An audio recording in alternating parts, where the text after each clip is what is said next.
भारतीय संविधान एवं राज्य व्यवस्था की सीरीज में आप सभी का बहुत बहुत स्वागत है। आज हम भारत शासन अधिनियम 1919 के बारे में पढ़ेंगे और जिसे हम लोग मॉन्टेग्यू चेम्सफोर्ड सुधार के नाम से भी जानते हैं। प्रथम विश्व युद्ध 1914 से 18 तक चला था। इस समय भारत में प्रांतीय स्वायत्तता की मांग उठ रही थी। इस मांग को पूरा करने के लिए ब्रिटिश सरकार के द्वारा भारत शासन अधिनियम 1919 पारित किया गया था। 20 अगस्त 1917 को भारत सचिव मॉन्टेग्यू घोषणा की थी कि भारत में उत्तरदायी सरकार की स्थापना की जाएगी और भारत में सर्वप्रथम स्वतंत्र डोमिनियन यानी स्वशासन की स्थिति प्रदान की जाएगी। क्रमिक रूप से 1919 में भारत शासन अधिनियम पारित किया गया और भारत शासन अधिनियम 1919 को 1921 में लागू किया गया था। भारत शासन अधिनियम 1919 को मॉन्टेग्यू चेम्सफोर्ड सुधार के नाम से भी जाना जाता है, जिसमें मॉन्टेग्यू भारत के राज्य सचिव थे और जबकि चेम्सफोर्ड भारत के वायसराय थे। सिविल सेवा का सबसे महत्वपूर्ण प्रश्न है कि 1919 के अधिनियम के समय भारत के वायसराय कौन थे, तो उसका सही उत्तर होगा लॉर्ड चेम्सफोर्ड। 1919 के अधिनियम द्वारा अंग्रेजों ने यह भारतीयों को कहा कि हम भारतीयों को वो देना चाह रहे हैं जो भारतीयों ने आज तक सोचा भी नहीं होगा और सपने में भी नहीं देखा होगा, अर्थात उत्तरदायी सरकार की स्थापना करना। क्योंकि हम लोग जानते हैं कि उत्तरदायी सरकार संसदीय शासन प्रणाली की सबसे खास बात होती है और जिस प्रकार हम लोग जानते हैं कि संघ की कार्यपालिका का प्रमुख राष्ट्रपति होता है, लेकिन अनुच्छेद 74 के तहत राष्ट्रपति के कार्यों में मदद करने के लिए और सलाह देने के लिए एक मंत्रिपरिषद होती है और राष्ट्रपति को इसी मंत्रिपरिषद की सलाह से कार्य करना होता है। और वहीं दूसरी तरफ देखते हैं अनुच्छेद 75(3) के तहत मंत्रिपरिषद सामूहिक रूप से लोकसभा के प्रति उत्तरदायी होती है, अर्थात लोकसभा अविश्वास प्रस्ताव द्वारा इस मंत्रिपरिषद को हटा सकती है। अर्थात राष्ट्रपति मंत्रिपरिषद के प्रति उत्तरदायी है और मंत्रिपरिषद लोकसभा के प्रति उत्तरदायी होते हैं। 1919 के भारत शासन अधिनियम या मॉन्टेग्यू चेम्सफोर्ड सुधार की पहली विशेषता थी कि इसके द्वारा केंद्रीय और प्रांतीय विषयों की सूची की पहचान की गई, अर्थात कौन से विषय केंद्र सूची में होंगे, कौन से विषय प्रांत सूची में होंगे, इसकी पहचान की गई और इसके साथ ही उन्हें पृथक कर राज्यों पर केंद्रीय नियंत्रण को कम कर दिया गया। अर्थात यह कहा गया कि जो केंद्रीय सूची के विषय हैं उस पे केंद्र सरकार कानून बनाएगी और इन विषयों केंद्रीय सूची के विषयों से राज्य कोई भी कानून नहीं बना सकते हैं। प्रांतीय सूची में यह कहा गया कि ये प्रांतों के विषय हैं जिसमें केवल राज्य सरकार ही कानून बना सकती है, अर्थात केंद्र और राज्य दोनों की शक्तियों को यहाँ पे अलग अलग करने का प्रयास किया गया। लेकिन यहाँ पर भले ही केंद्रीय और प्रांतीय विधान परिषदों को अपनी अपनी सूचियों के विषयों पर कानून बनाने का अधिकार रहा है, लेकिन सरकार का ढांचा केंद्रीय और एकात्मक ही बना रहा है। दूसरी विशेषता थी, यहाँ पे अंग्रेजों ने फिर से चालाकी की और जो राज्य सूची के विषय थे या प्रांतीय विषय थे, इन्हें दो भागों में बांटा, आरक्षित और हस्तांतरित, और इसे ही प्रांतों में द्वैध शासन कहा गया। यह प्रश्न सभी महत्वपूर्ण परीक्षाओं में पूछा जाता है कि प्रांतों में द्वैध शासन की स्थापना किस अधिनियम के द्वारा की गई है, तो वहाँ पे बताएंगे भारत शासन अधिनियम 1919 के अंतर्गत। इसका मतलब था प्रांतीय विषयों को यहाँ पे दो भागों में बांटा गया, आरक्षित और हस्तांतरित। आरक्षित विषय में सभी महत्वपूर्ण विषय रखे गए थे, जितने भी महत्वपूर्ण विषय होते थे, जैसे रक्षा से संबंधित विषय, फिर वित्त से संबंधित विषय, और जो भी महत्वपूर्ण विषय थे वो सब आरक्षित विषय के अंतर्गत थे। और हस्तांतरित में जो बाकी बचे विषय होते थे, कम महत्वपूर्ण होते थे, उन्हें हस्तांतरित में रखा गया, जैसे शिक्षा के बाद था सिंचाई, जबकि शिक्षा और सिंचाई में जो भी व्यय करना था, तो देखिए वो विषय आरक्षित के अंतर्गत था, अर्थात वित्त, यानी बिना वित्त मंत्री के सिफारिश के कोई 1 रुपया भी खर्च करने के लिए यहाँ पे हस्तांतरित विषय में नहीं मिलते थे। आरक्षित विषय जो थे वो गवर्नर जनरल और साथ में कहें तो उसकी जो कार्यकारिणी होती थी और जो अंग्रेज मंत्री होते थे, उसके माध्यम से इन विषयों पे कानून बनाता था। और गवर्नर जनरल और उसकी कार्यकारिणी परिषद किसी के प्रति उत्तरदायी नहीं होती थी आरक्षित विषय के अंतर्गत। जबकि हस्तांतरित विषय में गवर्नर और जो भारतीय मंत्री होते थे उनके अंतर्गत रखे गए थे, लेकिन इनकी जिम्मेदारी ये उत्तरदायी शासन होता था, अर्थात जो अंग्रेज थे वो किसी के प्रति उत्तरदायी नहीं होते थे, और जो भारतीय मंत्री जिनके अंतर्गत हस्तांतरित विषय रखे गए थे वो भारतीय जनता के प्रति उत्तरदायी होते थे। और यहाँ पे यह खास बात होती थी कि चूंकि शिक्षा सिंचाई भारतीय मंत्रियों को विषय दिए गए थे, और जो भी कमियां होती थी तो कमी भारतीय मंत्रियों की मानी जाती थी, जबकि महत्वपूर्ण विषय आरक्षित विषय में थे, जैसे वित्त से संबंधित विषय। इसी व्यवस्था को द्वैध शासन या दोहरी व्यवस्था के साथ शासन कहा गया था, और जिसे यूनानी भाषा में डायरकी शब्द कहा जाता था। लेकिन यह व्यवस्था काफी हद तक भारत में असफल ही रही है। अक्सर यह प्रश्न पूछा जाता है कि द्वैध शासन के जनक कौन माने जाते हैं, तो वहाँ पे आप लोग अपनी कॉपी में नोट कर लेंगे, द्वैध शासन व्यवस्था के जनक है लियोनिस कार्टिस।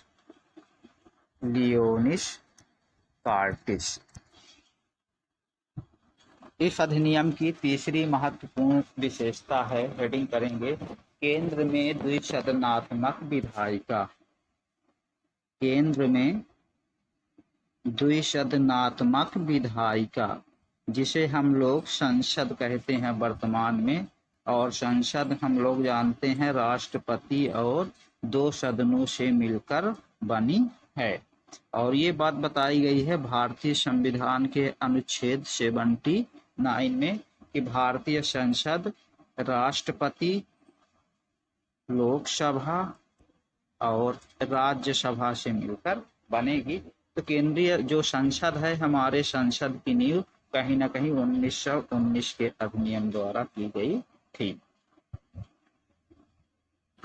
केंद्र में द्विसदनात्मक विधायिका के अंतर्गत 2 सदन बनाए गए थे, एक था उच्च सदन और एक था निम्न सदन। उच्च सदन राज्य परिषद को कहा जाता था, राज्य परिषद ये उच्च सदन होता था, और निम्न सदन को विधानसभा कहा जाता था, विधानसभा। ये निम्न सदन था। क्योंकि हम लोग पढ़ चुके हैं कि ये जो केंद्रीय विधानसभा थी, ये दोनों केंद्रीय थे, केंद्रीय राज्य परिषद, केंद्रीय विधानसभा, इसका गठन हो गया था।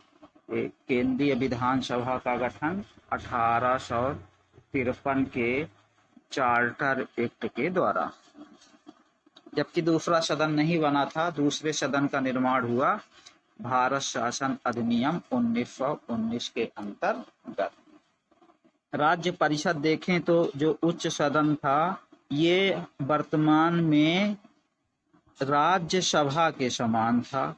पुस्तक में नोट कर लेंगे समझने के लिए, राज्यसभा के समान। और विधानसभा, जो केंद्रीय विधानसभा था, ये था वर्तमान में लोकसभा के समान। जो राज्य परिषद था, इसके सदस्यों की संख्या 60 रखी गई थी, और जो केंद्रीय विधानसभा था, इसके सदस्यों की संख्या 145 थी। यदि कार्यकाल देखें तो जो उच्च सदन था राज्य परिषद, इसका कार्यकाल 5 वर्ष का होता था, और वहीं दूसरी तरफ जो केंद्रीय विधानसभा, जो लोकसभा के समान था, उसका कार्यकाल 3 वर्ष का होता था। यदि शक्तियों की बात की जाए कि राज्य परिषद शक्तिशाली था या केंद्रीय विधानसभा शक्तिशाली था, तो दोनों को शक्तियां समान थी, किंतु बजट को स्वीकार करने का अधिकार केवल और केवल विधानसभा को था। जिस प्रकार वर्तमान में जो बजट है केवल और केवल लोकसभा में ही पेश किया जा सकता है, राज्यसभा में पेश नहीं किया जा सकता। उसी तरह प्रावधान 1919 के अधिनियम में भी था। यही केंद्र में द्विसदनात्मक विधायिका से ही प्रेरित होकर जब भारत का संविधान बना, तो भारत में द्विसदनीय व्यवस्थापिका स्थापित की गई, और जिसका नाम परिवर्तित करके जो उच्च सदन था राज्य परिषद, उसका नाम राज्यसभा कर दिया गया, और जो केंद्रीय विधानसभा था, विधानसभा का नाम चेंज करके लोकसभा का गठन किया गया था। इस अधिनियम के अनुसार जो वायसराय की कार्यकारिणी परिषद थी, उस कार्यकारी परिषद के 6 सदस्य होते थे। तो 6 सदस्यों में से 3 सदस्यों को भारतीय होना आवश्यक था, अर्थात आधे आध कर दिया गया, यानी आधे 3 सदस्य भारतीय होंगे और 3 सदस्य होंगे अंग्रेज। दिखावे के लिए ही सही, लेकिन कहीं ना कहीं भारतीयों को भी यहाँ पे महत्व दिया जाने लगा था। इस अधिनियम की अगली महत्वपूर्ण विशेषता है कि इस अधिनियम के द्वारा ही भारत में सांप्रदायिक निर्वाचन पद्धति का विस्तार किया गया। अगली हेडिंग करेंगे सांप्रदायिक निर्वाचन पद्धति का विस्तार। और हम लोग जानते हैं सांप्रदायिक निर्वाचन पद्धति 1909 के अधिनियम के द्वारा प्रारंभ की गई थी, और पहली बार मुस्लिमों को सांप्रदायिक निर्वाचन पद्धति के तहत यह प्रावधान लागू किया गया था, और जहां पे केवल और केवल मुस्लिम मतदाता होते थे और मुस्लिम ही कैंडिडेट होते थे। अर्थात बांटो और राज करो की नीति को और आगे बढ़ाने का प्रयास किया गया, और सांप्रदायिक निर्वाचन पद्धति के विस्तार के साथ ही उसमें सिखों को शामिल किया गया, भारतीय ईसाइयों को शामिल किया गया, आंग्ल भारतीयों को और यूरोपियों को भी पृथक निर्वाचन पद्धति के साथ विस्तार कर दिया गया। इसी अधिनियम के द्वारा कानून बनाकर संपत्ति कर या शिक्षा के आधार पर सीमित संख्या में लोगों को मतदान का अधिकार प्रदान किया गया था, अर्थात 5 से 7% लोगों को मतदान का अधिकार दिया गया था। जो संपत्ति में बड़े लोग होते थे, टैक्स देते थे, या शिक्षा संपन्न लोगों के लिए वोट देने का अधिकार केवल हुआ करता था। इस अधिनियम की अगली महत्वपूर्ण विशेषता है कि लंदन में भारत के एक उच्च आयुक्त कार्यालय का सृजन किया गया और भारत के लिए एक हाई कमिश्नर की नियुक्ति की जाने लगी। और जो अभी तक कार्य भारत सचिव द्वारा किए जाते थे, भारत सचिव के कुछ कामों को उच्च आयुक्त इस हाई कमिश्नर को दे दिए गए, अर्थात भारत सचिव के कार्यों में या अधिकारों में या कहें कि शक्तियों में कमी की गई थी। इसी अधिनियम में एक लोक सेवा आयोग के गठन का प्रावधान था और 1 अक्टूबर 1926 को केंद्रीय लोक सेवा आयोग का गठन किया गया था। और इस केंद्रीय लोक सेवा आयोग का कार्य था सिविल सेवकों की भर्ती करने के लिए। इस अधिनियम की अगली महत्वपूर्ण विशेषता है कि इसने पहली बार केंद्रीय बजट को राज्यों के बजट से अलग कर दिया गया।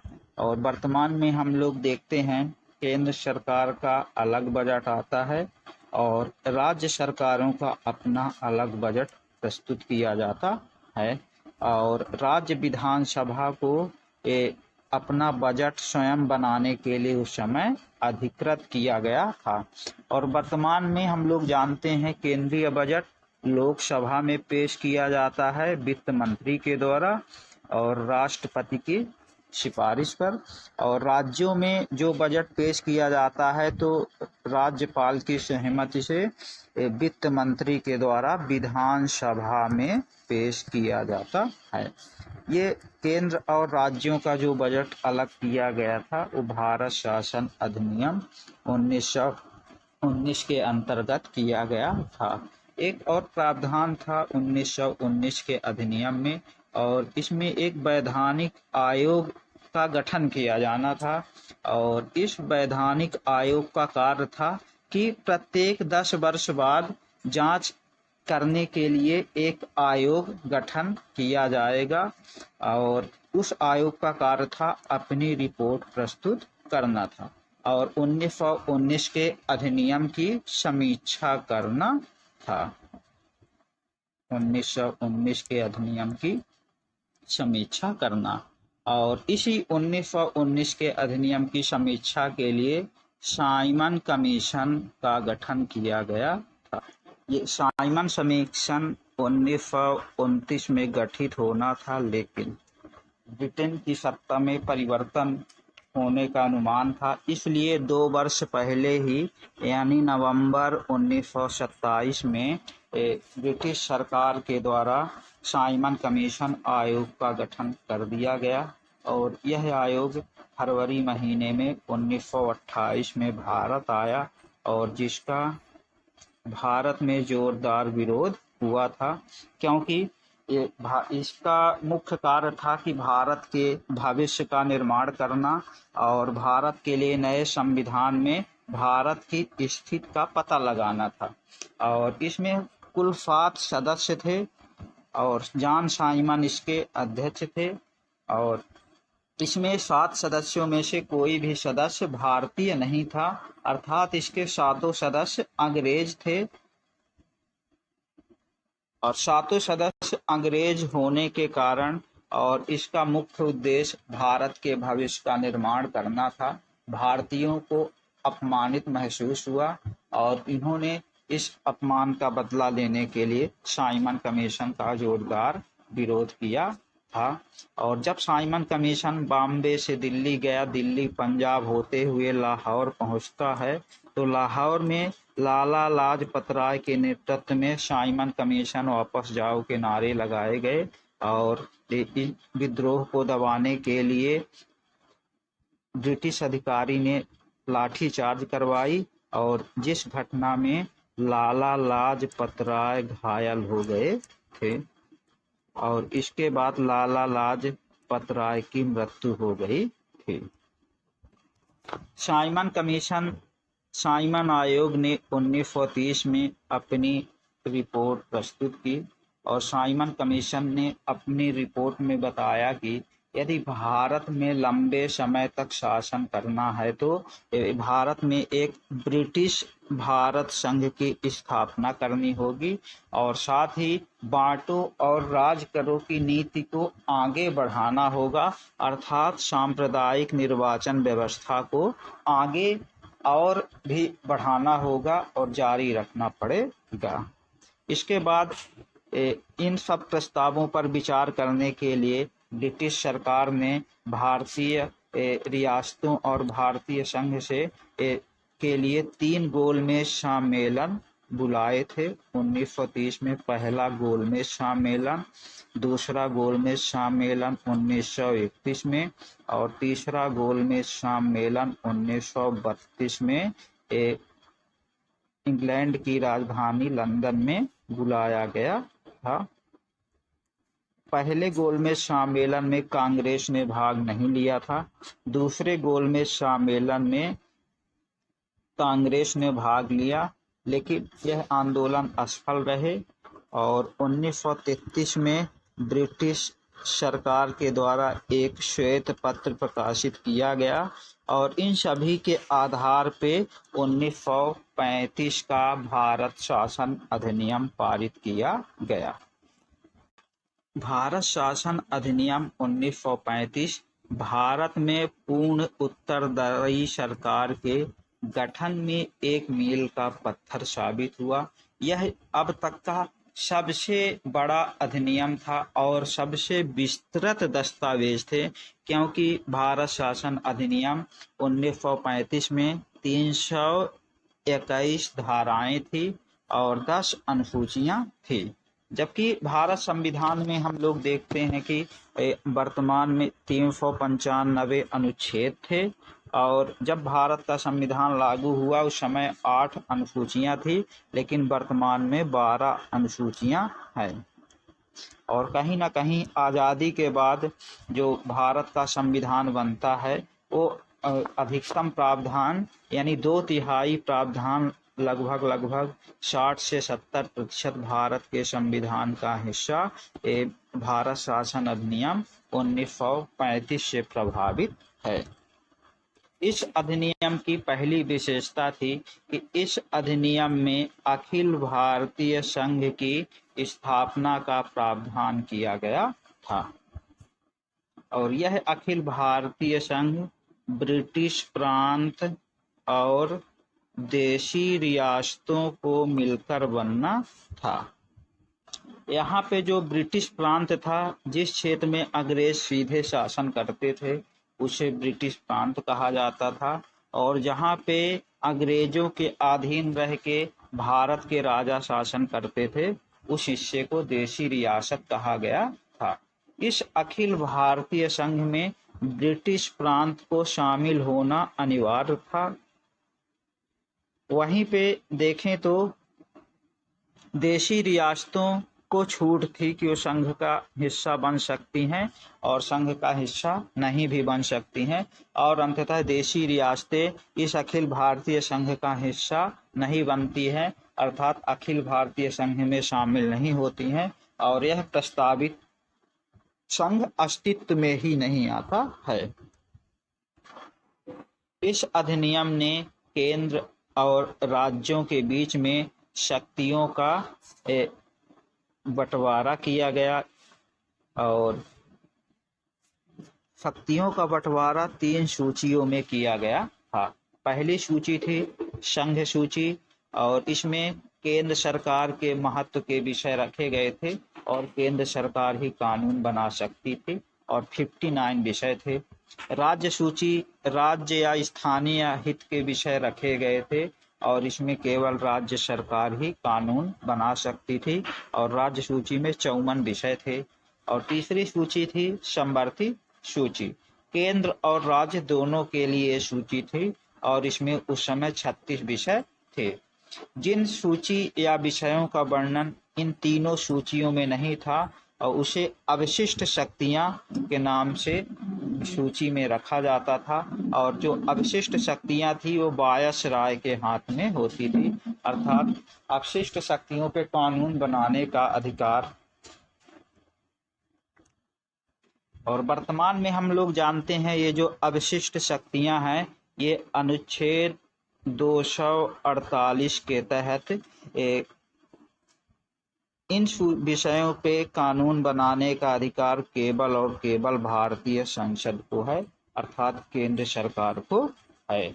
और जबकि भारतीय संविधान की जो 7वीं अनुसूची है, 7वीं अनुसूची शक्तियों के बंटवारे से संबंधित है और ये 3 सूचियों में शक्तियों का बंटवारा वर्तमान में इसी तरह किया गया है, जिसे संघ सूची बोलते हैं। दूसरी सूची होती है राज्य सूची और तीसरी सूची होती है समवर्ती सूची।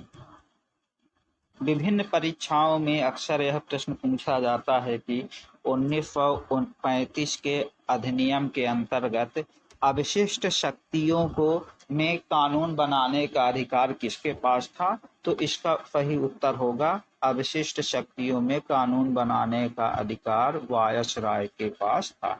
और वर्तमान संविधान में देखें तो वर्तमान संविधान में अवशिष्ट शक्तियों पे कानून बनाने का अधिकार केवल और केवल केंद्र सरकार या कहें कि भारतीय संसद को है, अनुच्छेद 248 के अंतर्गत।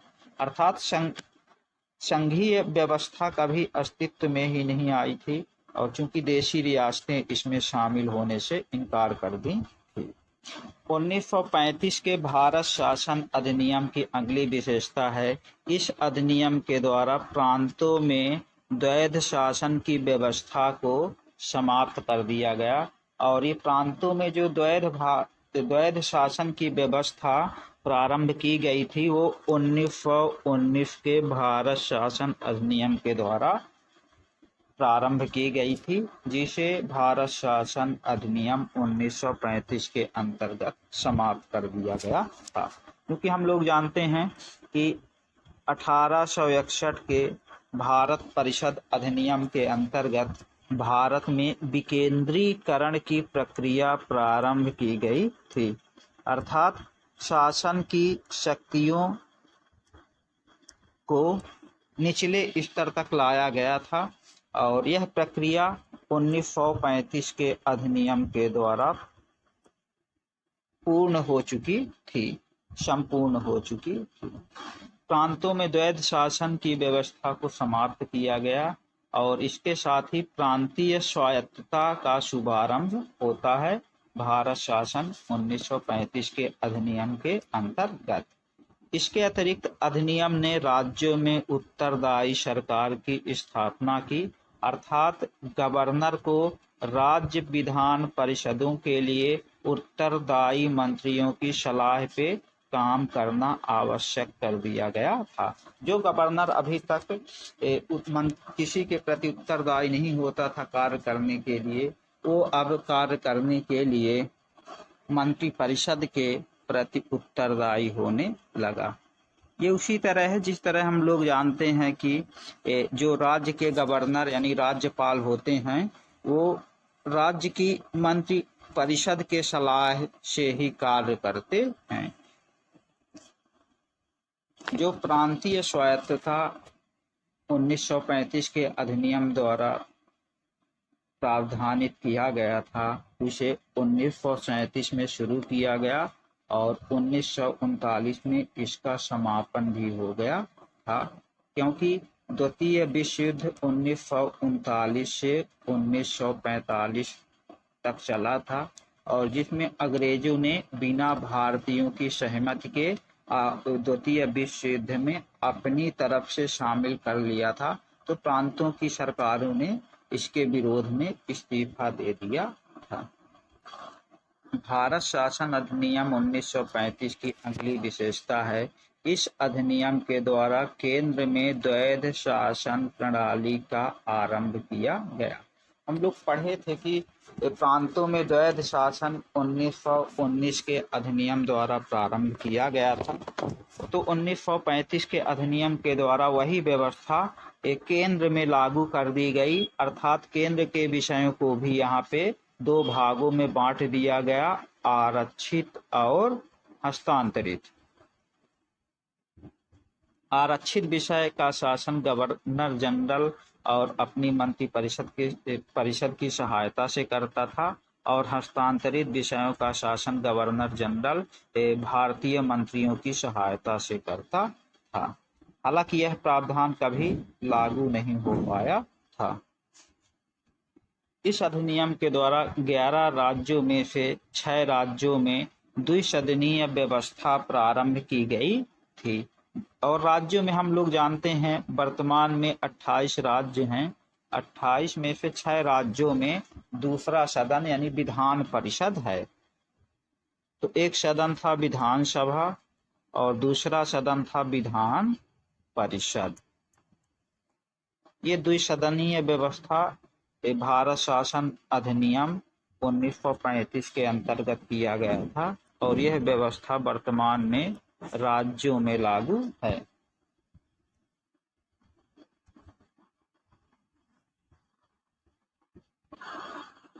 1919 के अधिनियम में एक खास बात और थी, यहीं पे हम लोग नोट कर लेंगे। 1919 के अधिनियम के द्वारा ही पहली बार महिलाओं को वोट देने का अधिकार मिला था। और इस मामले में देखें तो भारत कहीं ना कहीं अमेरिका जैसे बड़े बड़े देशों को भी पीछे छोड़ दिया था, क्योंकि भारत में 1919 में महिलाओं को मताधिकार मिल गया था, जबकि अमेरिका जैसे देशों में अभी भी नहीं मिला था। 1935 के भारत शासन अधिनियम के द्वारा मताधिकार का विस्तार किया गया था, और लगभग 10% लोगों को मतदान करने का अधिकार मिल गया था। 1935 के भारत शासन अधिनियम के अंतर्गत एक केंद्रीय बैंक की स्थापना हुई, जिसे हम लोग रिजर्व बैंक ऑफ इंडिया कहते हैं, आरबीआई की स्थापना हुई 1 अप्रैल 1935 को। और रिजर्व बैंक ऑफ इंडिया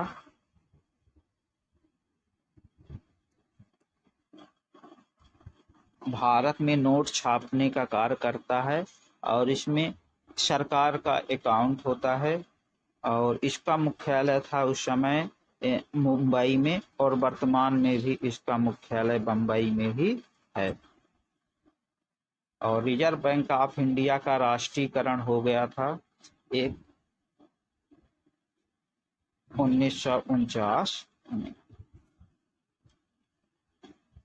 इस अधिनियम के द्वारा न केवल संघीय लोक सेवा आयोग की स्थापना की गई, संघीय लोक सेवा आयोग के साथ राज्यों के लिए लोक सेवा आयोग और 2 या 2 से अधिक राज्यों के लिए संयुक्त लोक सेवा आयोग की स्थापना की गई थी। जो हम लोग पढ़ते हैं कि अनुच्छेद 315 के तहत एक संघ लोक सेवा आयोग का गठन किया जाएगा, और संघ लोक सेवा जिसे यूपीएससी कहते हैं, राज्यों के लिए स्टेट पीएससी होगा, जैसे एमपी के लिए एमपी पीएससी आदि का गठन होगा, यूपी के लिए यूपी पीएससी और छत्तीसगढ़ के लिए सीजीपीएससी, इस तरह से। और यदि 2 या 2 से अधिक राज्य चाहते हैं तो संयुक्त लोक सेवा आयोग के गठन का प्रावधान किया गया था। ये वर्तमान में अनुच्छेद 315 में यही प्रावधान लागू है। 1935 के अधिनियम के द्वारा ही 1937 में एक संघीय न्यायालय की स्थापना की गई थी। इस संघीय न्यायालय का मुख्यालय होता था नई Delhi.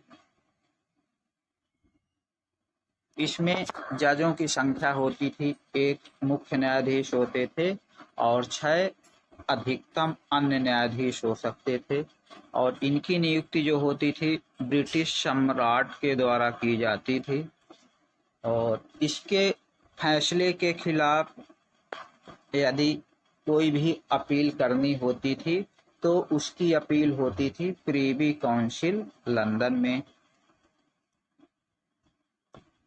Appeal Privi council London में हो सकती थी।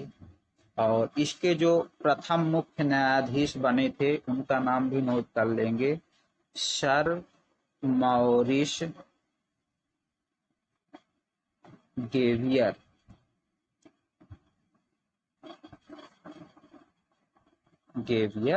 थे। इस अधिनियम की कुछ और भी महत्वपूर्ण बातें हैं, उनको भी यहीं पे नोट कर लेंगे। 1858 के भारत शासन अधिनियम के द्वारा एक पद बनाया गया था भारत मंत्री का, और भारत मंत्री की सहायता के लिए एक भारत परिषद 15 सदस्यीय भारत परिषद का सृजन किया गया था। ये जो भारत परिषद बनाई गई थी 1858 के अधिनियम के द्वारा 15 सदस्यीय, इस भारत परिषद का समापन 1935 के अधिनियम के अंतर्गत कर दिया गया था, जबकि भारत मंत्री का पद अभी भी बना हुआ था और भारत मंत्री के पद का समापन होगा भारतीय स्वतंत्रता अधिनियम 1947 के अंतर्गत।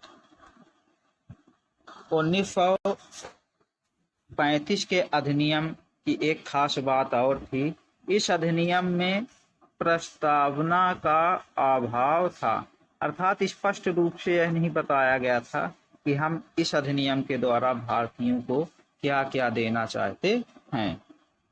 इसी अधिनियम के द्वारा बर्मा, जिसे हम लोग म्यांमार के नाम से जानते हैं, और भारत से अलग कर दिया गया था। म्यांमार भी अर्थात 1935 तक भारत का हिस्सा रहा है, तो म्यांमार को 1935 के अधिनियम के द्वारा भारत से अलग किया गया था, और इसी अधिनियम के द्वारा ही 2 नए प्रांत बनाए गए थे, यानी 2 नए राज्य बने थे। एक राज्य बना था उड़ीसा और दूसरा राज्य बना था सिंध।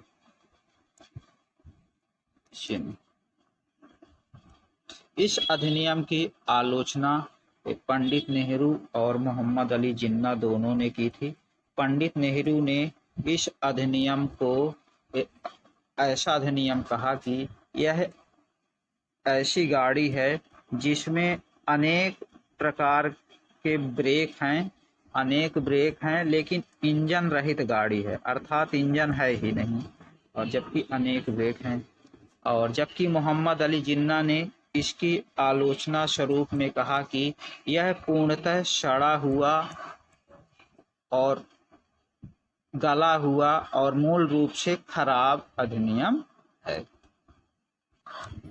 क्योंकि 1947 में जब भारत को आज़ादी मिली थी, उस समय ब्रिटिश के प्रधानमंत्री थे क्लेमेंट एटली, और अक्सर यह प्रश्न पूछा जाता है कि जो ब्रिटिश प्रधानमंत्री क्लेमेंट एटली थे, ये किस पार्टी से संबंधित थे, तो इनकी पार्टी थी लेबर पार्टी।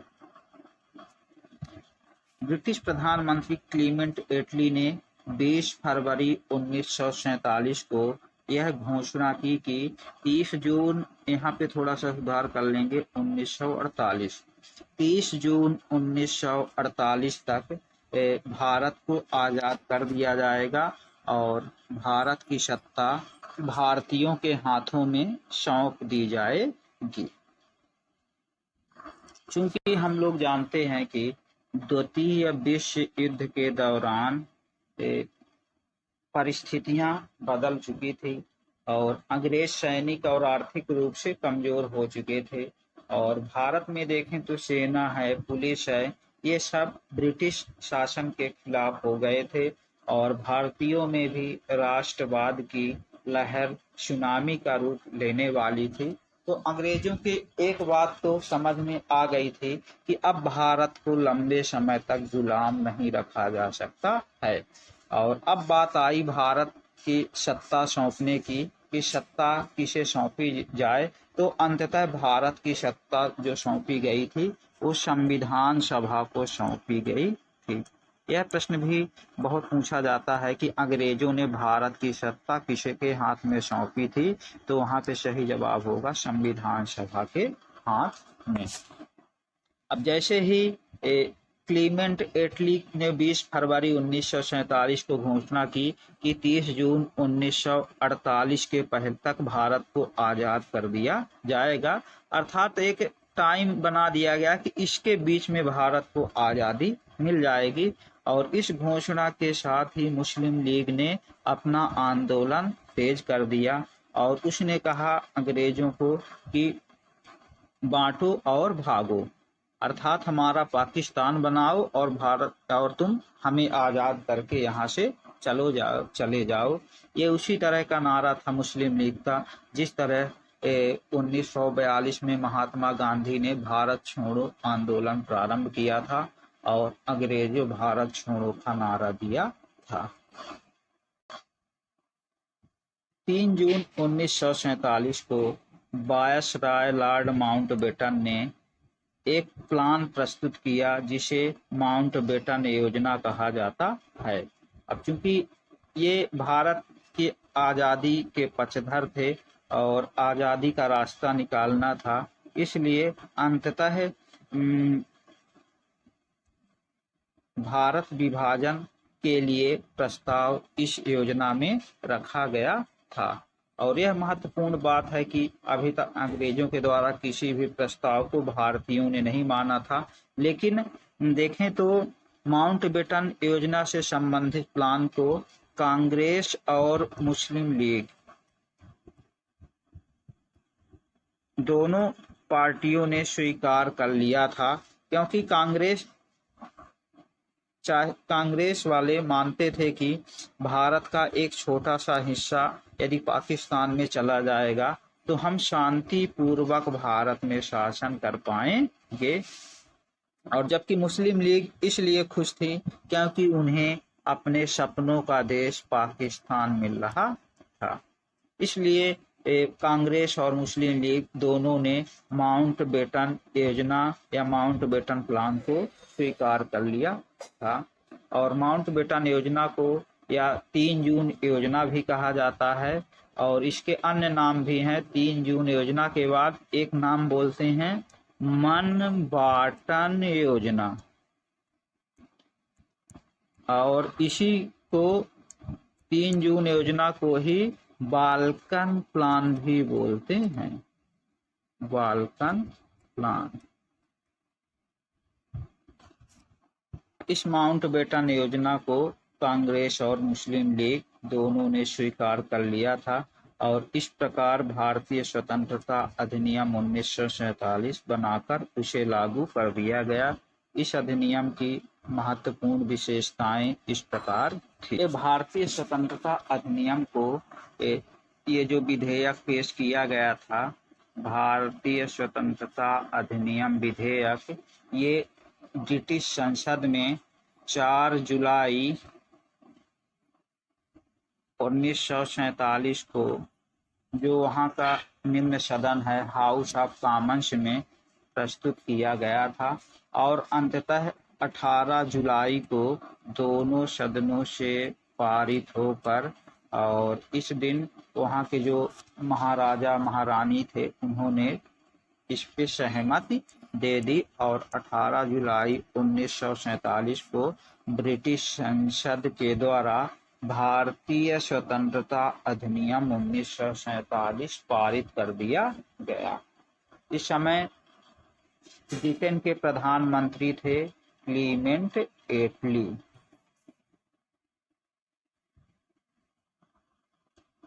भारतीय स्वतंत्रता अधिनियम की निम्न विशेषताएं हैं। पहली है, इस अधिनियम ने भारत में ब्रिटिश राज को पूरी तरह से समाप्त कर दिया गया, अर्थात अब भारत पूरी तरह से अंग्रेजों से आज़ाद हो गया था और 15 अगस्त 1947 को इसे स्वतंत्र और संप्रभु राष्ट्र घोषित किया गया। दूसरी विशेषता है, भारत शासन अधिनियम 1947 की द्वारा भारत विभाजन कर 2 स्वतंत्र डोमिनियन संप्रभु राष्ट्र जो भारत और पाकिस्तान का सृजन किया गया था। डोमिनियन का मतलब था यहाँ पे कहीं ना कहीं ये जो अधिनियम पारित किया गया था वो अभी ब्रिटिश संसद के द्वारा किया गया था। भारत यहाँ पे अभी संप्रभु राष्ट्र नहीं बना था।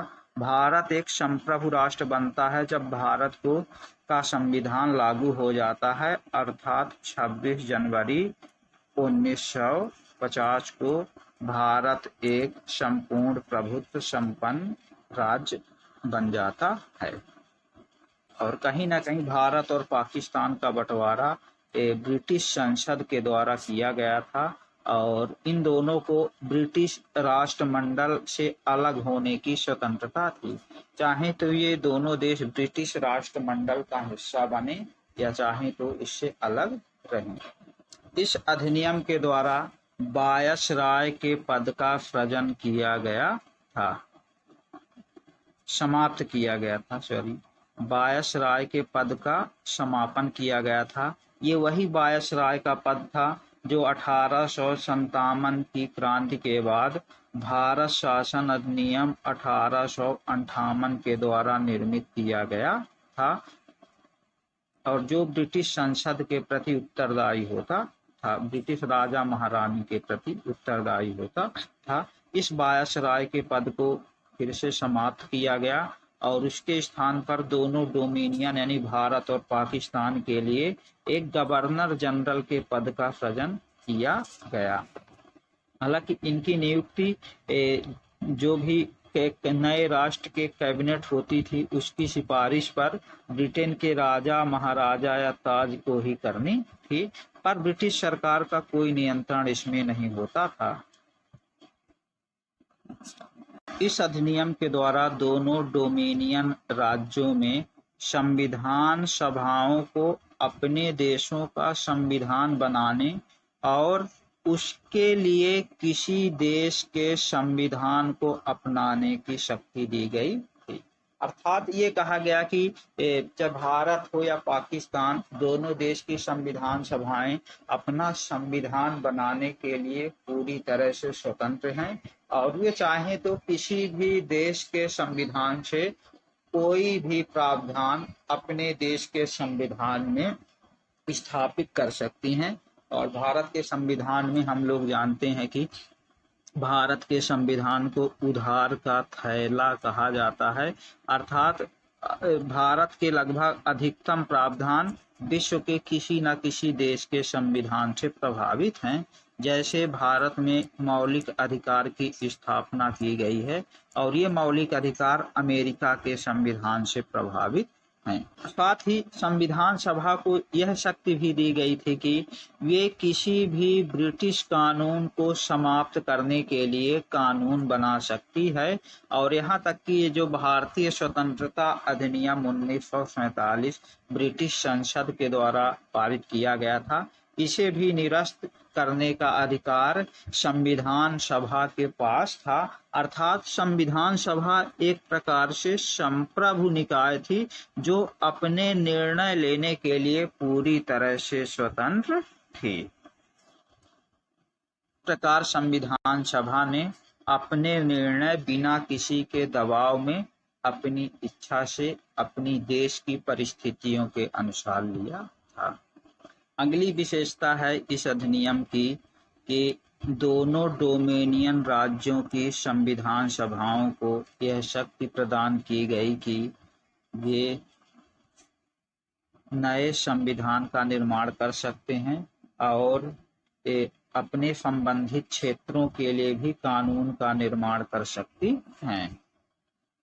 और 15 अगस्त 1947 के बाद ब्रिटिश संसद में पारित हुआ कोई भी अधिनियम अब दोनों डोमिनियन यानी दोनों देशों के ऊपर तब तक लागू नहीं होगा जब तक दोनों डोमिनियन इस कानून को मानने के लिए कानून नहीं बना लेंगे। अर्थात अब 1947 के बाद ब्रिटिश संसद के द्वारा कोई भारत के लिए कोई कानून बनाना चाहती थी वह तभी लागू होगा जब भारत की संसद और संसद अर्थात उस समय संविधान सभा जब तक उसे स्वीकार नहीं कर लेगी। इस अधिनियम के द्वारा ब्रिटेन में भारत सचिव का पद भी समाप्त कर दिया गया। यानी जो भारत सचिव का पद 1858 के अधिनियम के द्वारा बनाया गया था, ये भारत सचिव का पद भारतीय स्वतंत्रता अधिनियम 1947 के द्वारा समाप्त कर दिया गया। और जबकि 1935 के भारत शासन अधिनियम के द्वारा इसके सलाह और सहायता के लिए जो 15 सदस्यीय परिषद थी, इस परिषद को पहले ही समाप्त कर दिया गया था।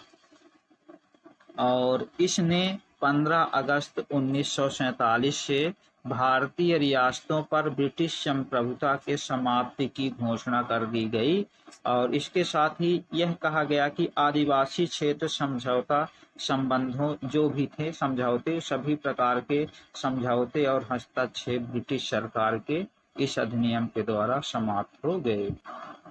इस अधिनियम के द्वारा भारतीय रियासतों को इस बात के लिए स्वतंत्रता दे दी गई कि रियासतें चाहे तो भारतीय संघ में शामिल हो जाएं और ये रियासतें चाहे तो पाकिस्तान के संघ में शामिल हो जाएं, या ये रियासतें चाहें तो दोनों संघ का हिस्सा ना बने, अपना स्वतंत्र अस्तित्व बनाए रखें। और इसी कारण कुछ रियासतें ऐसी थी जो आज़ादी के बाद भारतीय संघ में शामिल होने के लिए बहुत ही मशक्कत करनी पड़ी थी। तो एक रियासत थी जम्मू कश्मीर की रियासत, जो किसी संघ का हिस्सा नहीं बनी थी। एक गुजरात में रियासत थी जूनागढ़, ये भी किसी का हिस्सा नहीं बनी थी।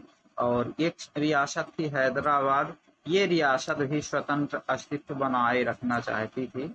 इन रियासतों को भारतीय संघ में शामिल करने के लिए बहुत मेहनत करनी पड़ी थी सरदार पटेल साहब। इस अधिनियम में एक प्रावधान था कि जब तक नया संविधान नहीं बन जाता है तो दोनों देश, भारत और पाकिस्तान, दोनों अपने शासन को संचालित करने के लिए भारत शासन अधिनियम 1935 के तहत ही शासन संचालित करेंगे। और साथ ही यह कहा गया कि 1935 के अधिनियम के तहत ही उनकी प्रांतीय विधानसभाओं में सरकार चलाने की व्यवस्था की गई थी। इस अधिनियम के द्वारा ही ब्रिटिश शासक को विधेयकों पर मताधिकार और उन्हें स्वीकृत करने के अधिकार से वंचित कर दिया गया। ये होता था कि जो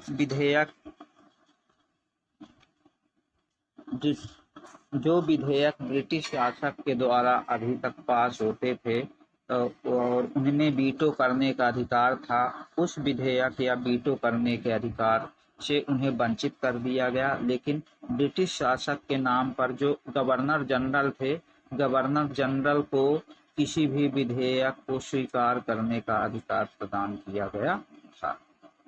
इसी अधिनियम के अंतर्गत भारत के गवर्नर जनरल और जो राज्यों के गवर्नर होते थे को संवैधानिक प्रमुख के रूप में नियुक्त किया गया।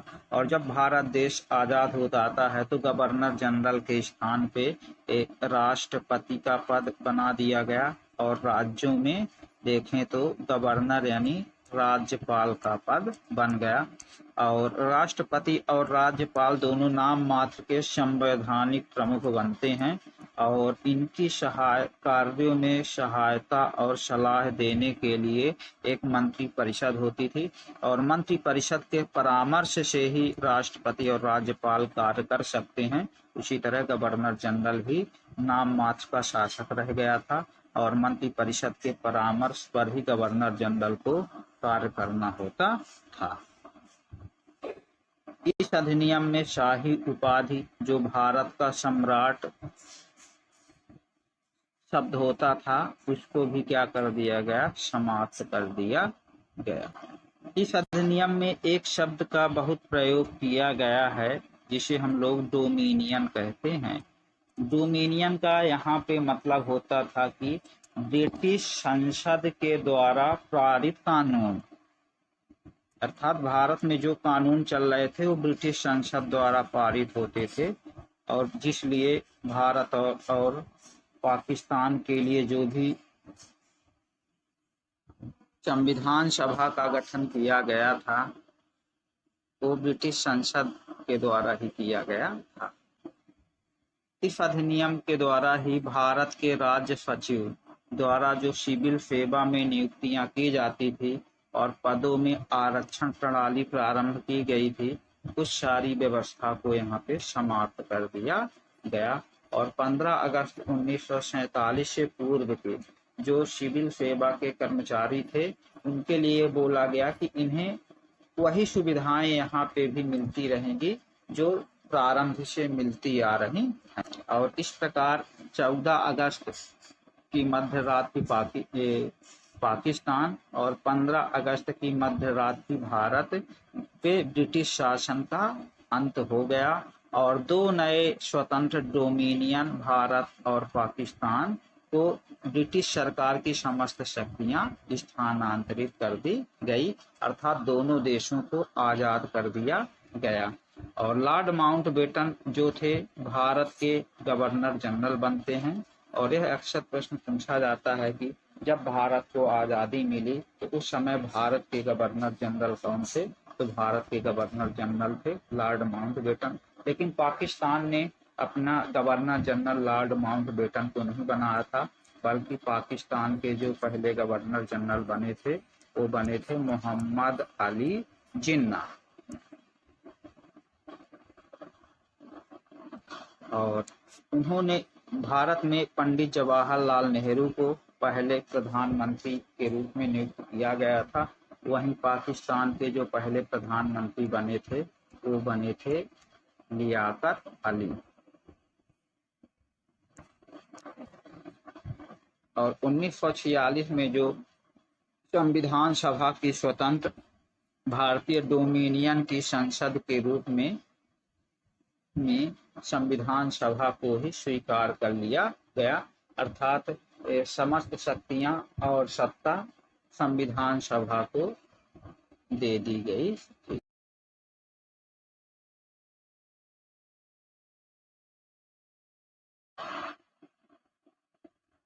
भारत और पाकिस्तान दोनों अधिराज्यों की सीमा के निर्धारण के लिए एक सीमा आयोग का गठन किया गया था और जिसके अध्यक्ष थे सर रेडक्लिफ। और हम लोग जानते हैं कि भारत और पाकिस्तान की सीमा का निर्धारण रेडक्लिफ के द्वारा किया गया था, इसीलिए भारत और पाकिस्तान की सीमा रेखा को रेडक्लिफ नाम से भी जानते हैं। एक सिविल सेवा का बहुत ही महत्वपूर्ण प्रश्न है कि जब भारत आज़ाद हो गया 15 अगस्त 1947 को और भारत का संविधान जो लागू होता है वो 26 जनवरी 1950 को लागू होता है। तो भारत को जब आज़ादी मिलती है 15 अगस्त 1947 को और भारत का संविधान लागू होता है जो 26 जनवरी 1950 को, तो इस बीच भारत की स्थिति क्या थी? तो वहाँ पे हम लोग बताएंगे भारत की स्थिति थी एक औपनिवेशिक राज्य की। यहाँ पे भारत एक औपनिवेशिक राज्य था। यहाँ पे भारत संपूर्ण प्रभुत्व संपन्न गणराज्य नहीं था, बल्कि एक केवल और केवल औपनिवेशिक राज्य के रूप में था। और भारत कब संपूर्ण प्रभुत्व संपन्न गणराज्य बनता है? तो हम लोग बताएंगे 26 जनवरी 1950 को भारत संपूर्ण प्रभुत्व संपन्न गणराज्य बनता